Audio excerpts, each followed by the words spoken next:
Like, you want to get turned into a drink. Get turned into a drink. Get turned! Thank you. Oh my God, it was you. You're the killer. So Diane Simmons ends up being the mastermind, having pulled off this stunt to get revenge on James Woods and prank Tom Tucker for the murders. Yep. But before she can do away with the final witness, she too meets her end. Where do you think you're going? Killing off some side Oh my God, something's on fire. even though they That's my drink, you motherfucker. later. This big genre episode I am a man Monday murder mystery with Family Guy's usual brand of goofiness. These big three episodes, alongside other But then standouts you'll like get Halloween on filled Spooner with Street, New Kidney in Town, and It's a Trap, are proof that even outside of what's considered Family Guy's golden years, they're still capable of making Look some at this certified guy.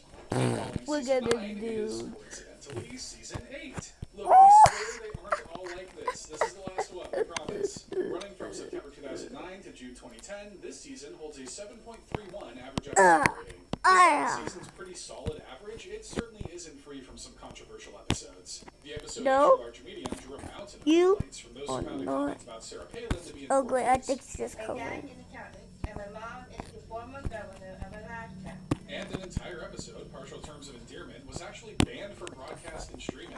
I don't want you frightened. You'll be I saw fat, someone. cranky, and your boobs will get bigger, and you'll stop having your period. Uh. How do I feel about this?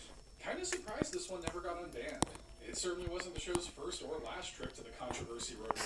They really got to stop going to that rodeo. But the rest of the season is bolstered by a good amount of solid episodes, like the experimental and dramatic episode. What are you doing? Stewie. I'm not having fun anymore. I feel you should know that. So this episode Whoa. revolves around Brian and Stewie He's getting inside the connected. bank vault, which means they get up to all sorts of Wait, wacky can I- shenanigans. That's your thing. I will. Do it. I will. But do it. What are you waiting for? Go on. I will. I'll tell you. Head off. Oh, those two rascals. Obviously, being locked in a vault for a weekend proves to be a real test of their friendship. And when the question comes down to what to do with Stewie's dirty diaper, it becomes a real test of our stomachs. No, don't do it right here. I don't want to watch. What? Take it over there. Do it in the corner. It's gross. It's your poop. Okay, the episode is pretty good outside of that, I swear. Like I said, their relationship is tested as the stress of the situation makes tensions run high. I got you to eat my poop. And you know why I did it? Yeah, you were afraid you were going to get sick. Because I wanted to see if I could. How the bank didn't crack open that vault the next day to find Okay, a baby and it's dog that finished. beat each other to death is beyond me.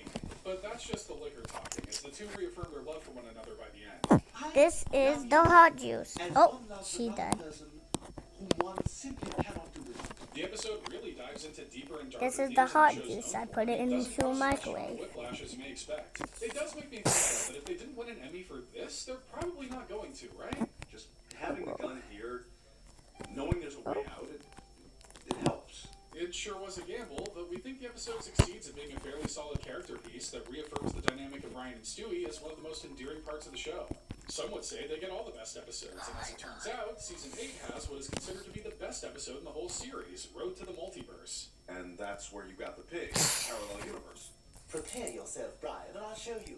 So before the MCU and Rick and Morty were delving into multiverses, Family Guy was cranking out one of its most well-regarded episodes where Stewie and Brian hop across multiple different realities. Apparently, this is a universe where everyone has two heads. One happy and one sad. Disturbing, but now we can't help but wonder what kind of videos our other heads would make in the other universe. But not only did this allow the show to play around with a lot of fun what-if scenarios, it also allowed them to toy with other animation styles. It seems we're in a universe where everything is drawn by Disney. Ah, yes. Reminds me of the simpler times of Disney, where if you even suggested doing a live-action remake of movies, you'd be rounded up and She thrown in killed prison. herself. But from Robot Chicken to political cartoons, this This episode is is the easily white one of the most juice. visually I'm done interesting and with creative out of the entire series. We did it. We're back.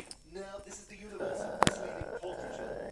Road to the Multiverse is currently the only episode of Family Guy to reach a 9-star rating, cementing Season 8 as one of the all-time greats. Bye-bye. Also parts of other solid episodes like Dial Meg for Murder and Something Something Something Dark Side. Would it be incredibly elderly of me to say that Season 8? Yes? Moving right along then. And next up is Season Bye-bye. 4, which premiered in May 2005 and lasted until May 2006 and has an average rating of 7.32 stars. Season 4 was Family Guy's revival, having been brought back to life after cancellation thanks to the high viewer turnout of the show on Adult Swim. Thanks to you, I missed a moment of television history. And with 30 episodes, it's Family Guy's longest season. But it's the first season on this list. She got squished. Episode below a 7-star rating. They just don't make them like they used to, that's for sure. And with a consistency like that, there are just so many great episodes to choose from. Peter Geist, Stu and Stewie's excellent Wait, does he take over? I think yes. But if we're talking season 4, we absolutely need to talk about the episode Nope. that solidified Family Guy's the king of controversy when it returned with Pete Hardin. I agree. Shallow and pedantic. Can you They can't get me. episode with the title nowadays? Well, most people would probably find it funny. Still figuring out what's a good or bad thing. The This episode Google pairs thing. Best of Bruce Genius. I'm going in fridge. According to this, you're not. No one can get me. In No one fact, can get me. you're No one can really get me. No one can get me. No one. Yeah, No it's gonna one. No be one. hard to make Completely. jokes about this one, isn't it? But while Peter first sees this as a negative, he later realizes it gives No him a one pass can to do get whatever me. he wants. No. Don't know any better. Oh, bless your heart. But with or without a diagnosis, Peter still knows wrong from right. It just takes brutally scarring Lois to remember that. Oh, I am so taking this.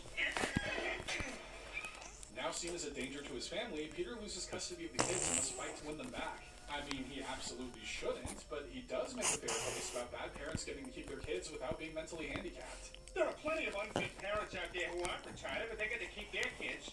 Yeah, but I doubt you're going to produce the Jackson 5 with those 3 spawn you've got. But by the end, Lois recovers, is able to get the kids back, and Peter learns a valuable lesson. Someday you will beg us for mercy, and we will consider it. Well, he certainly learned something. This episode managed to be both comedic and poignant, properly using a touchy subject to entertain without necessarily punching down. It's also a solidification of Family Guy's culture style. This is the highest rated episode of the season, PTV. Hi there, I'm Peter Griffin, and you're watching PTV. So after Peter gets fed up with his favorite shows getting censored, he starts his own television network, which eventually captures the attention of the FCC. We're tired of you infecting people with your smut. This is an epidemic, and it must be contained. Actually, I want to see what It's happens. contained Oh! network. Wait, you They just get so controlling squished. that they even begin to censor the Griffins' everyday lives. No, I can't see my own house. A few more swear words and everything's about to sound censored to those ruptured eardrums. So Peter takes his plight all the way to Capitol Hill, where he convinces Congress that dirtiness is ingrained in our DNA. He's absolutely right. Come to think of it, have you ever looked closely at the Lincoln Memorial? This episode was obviously written to push back at trigger-happy censors that made producing the show a nightmare, and they managed to do so in a playful and poignant way. There's even an FCC diss track that the FCC actually liked. So yeah, mission accomplished. What are you doing? You'll never win by messing with the fellas at the freaking FCC. Season 4 was Family Guy's homecoming. A chance to prove that Fox was wrong to cancel them in the first place, and they certainly didn't disappoint. I'm a big chicken nugget! I'm a big chicken nugget. No, The I'm very sorry. I first want season to of say Family Guy is the smallest of the bunch at only 7 episodes that premiered from January 1999 to May of that same year, holding a 7.41 average star rating on IMDb. Wait. Even though it's a far different show than we're used to nowadays, there's still Hi. no denying that Hi. this was there from the beginning. And not a word to your mom about me getting canned. What's that, Peter? Nothing. Oh, to launch my job smells great. With this season being halfway down the list, The way and he 7 just episodes, gets me. you just know it's got to be a Jump. consistently entertaining Oh. season. You just gotta ignore the rough around the edges animation and the fact that Meg sounds like a completely different person. Please, Dad, my road test is tomorrow and you haven't taught me anything. One of the standouts of the season is I Never Met the Dead Man, where No. things go awry when Peter gets into an No, accident. no, no, no. You see, kids, that's what makes it sound like, which is the No, thing it's that somebody, allows no. TV. Why, yes, it is as Where you pretty putting subtly me? barbaric Oh, as it shit. sounds. She did it. What? Dad, you were the one driving. I was teaching her to drive, and she lost control of the car. So Meg agrees to take the fall in order to protect her dad's reputation. Even Oh, back wait. then, Go under. Dad Go under. was Go under. reputation. But Come that on. still begs the question of what does he do now that the love of his life is dead? Oh, not Lois. I mean television. What the hell is that? It's my favorite TV family, the Griffins. Peter, you're scaring me. I'd say he's gone off the deep end, but truthfully, I don't think I've ever seen him in the shallow end. Lois eventually convinces him to use this opportunity to spend time with his family, which works so well that by the time the TV signal comes back, he's ready to quit that box for good. There's only one show I want to see. It's a little something I like to call Make Every Day Count, starring Peter Griffin as himself. Sounds like it'll get 3 seasons max before getting canned. But you know what really makes Hey. me appreciate this? It's written in a quality cast. Hey, turn that TV off. Hey, nurse? So, TV good? This episode is a great introduction to the character archetypes that would define the Griffin family for years to come, along with the show's sense of humor. But speaking of great introductions, it's impossible to talk about the first season without talking about the very first episode, Death Has a Shadow. No toys at the table. Has a shadow. That has a shadow. Hey, that has a This is shadow. back to the pilot referencing. Man, what a pop culture deep cut. This episode is our first introduction Death to